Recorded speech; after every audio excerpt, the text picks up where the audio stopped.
Welcome back. This session today is looking at the working portfolio, and I welcome our final year student Amanda to the segment, and Amanda has very kindly brought in her working portfolio for us to have a look at. Amanda, this is a great looking folder. Can you please tell us a little bit about how you've organised it? Okay, so to begin with, I went on to the CQU handbook for the placement. Yes. And I just used the headings that you had provided there. I found those were a great way to make sure my folder was organised and I didn't miss out any information. Okay, great. So I like to begin with my teaching prep and planning because these are the things that I use every day when I'm on my placement. Fabulous. So I put those at the beginning. Yes. Then I go through to my observations of teaching. So this is where you've got tabs to organise your tabs folder. to organise it. So if somebody asks me, I can just flick straight there. Great. So my observations of teaching. So this is where I put all my documentation of any observations I've made of my teacher teaching. Great. Okay. Excellent. And you use the templates, don't you? I sure do. Excellent. They're fantastic. Okay, onto my student and class profiling information. Okay. All right. Now, this is something I've found I often need to flick to. So it's important to have the tabs. If you want to jot something down, you need to be able to go straight there. Right. Lovely. And then my daily reflections. Okay. All right. So this is obviously all the reflections of the day of my teaching.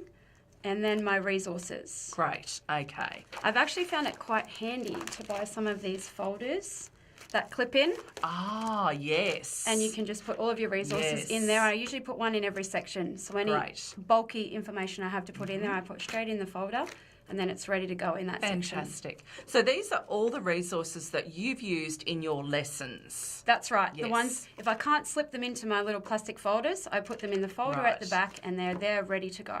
Fantastic. That looks wonderful. So Amanda, as far as each day that you go to prac or when you're on the block, do you organise your reflections? Like, how do you organise them? Are they ad hoc or do you have them in a particular order? Okay, so for my reflections, obviously we do those every day. Yes. So rather than put in a new plastic sleeve for every day, I just use the one sleeve and the reflections go on top of each other. Yes. So the newest one will be on top. So should my teacher come and ask me, could you read my reflection? Yes. Open up to that section and it's the one on top ready to go. Excellent. Organisation is key. Yes, I agree totally. All right, let me just flick through. I'd just like to have a look at some of your lesson plans. Because I think it's always important to see an example of what good lesson planning looks like. So that's the front section here. Correct. Here we go. All right, and I can see that. So Amanda is, this is actually your folder from your third year placement. Yep.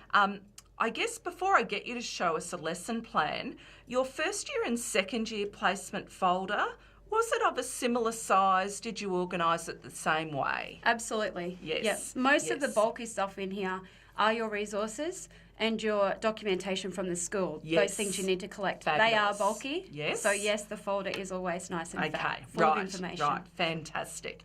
All right, so this is a daily plan. Yes. An example of a daily plan. Fabulous, because that's always an important thing when you are doing quite a lot of teaching during your placement. Yep, so I run with two plans when we're doing a whole day. Okay. So I'll have a daily plan so I know where I'm up to, what I'm teaching, which section is mine.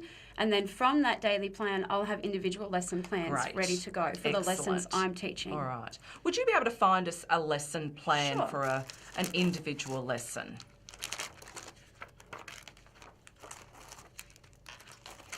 Wow. It's been a while since I taught an individual lesson. That's all right. There we go. Okay, fantastic. Okay, so there's one ready to go. Once again, these are in date order as well. Yes, so newest on top, ready to go.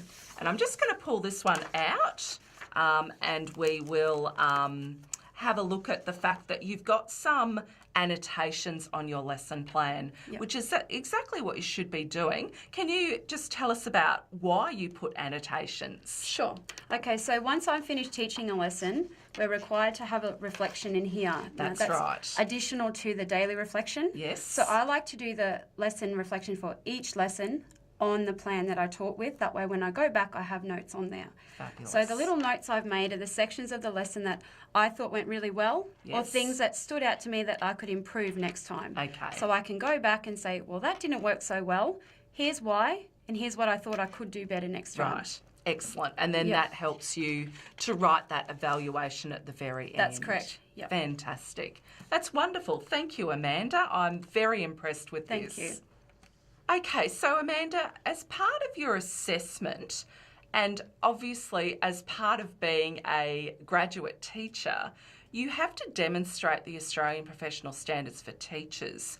Can you tell us a little bit about how your folder helps you to evidence those standards at the level that you're at the moment? Sure. Well, obviously the folder has all of the information about my teaching and my observations along the way. So having the tabs in there, if I need something from my folder, I can easily go and find it, scan it in and put it into my e-portfolio under the standard that it meets. Great, great.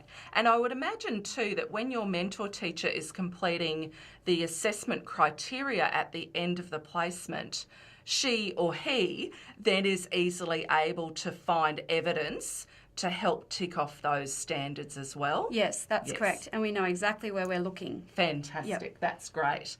To finish off, Amanda, do you have any handy hints for pre-service teachers around their working portfolio? I sure do. Something I found that's worked really well for me is at the beginning, without a tab before I even get into the chunky information, I like to put my week, because we were doing weekly blocks, so my week on top, and then anything in that specific week that I'll be using right on top so I can easily access it without having to flick through. I also like to go onto Moodle, where you very kindly put very detailed information for our daily requirements on there. Always print it out. That way during the day you can go back and actually tick and flick what you are doing and what you need to do. And it's really good for your teacher to see your actual requirements for the day, because if nobody knows what you're supposed to be doing, it's easy for things to get missed. Fantastic, yes. I think that's a fantastic hint. Wonderful. And I also see that you've actually got the standards here printed out just as a bit of a reminder for yourself. In nice clear little dot points, I can go back and go, oh, goodness, I haven't met that one yet. I'll make sure in my planning that's very specific and that's my evidence for that standard. Fantastic. Thanks, Amanda, for coming in today. You've provided a fantastic example for our other students to base their working portfolio on. Thanks. Thank you.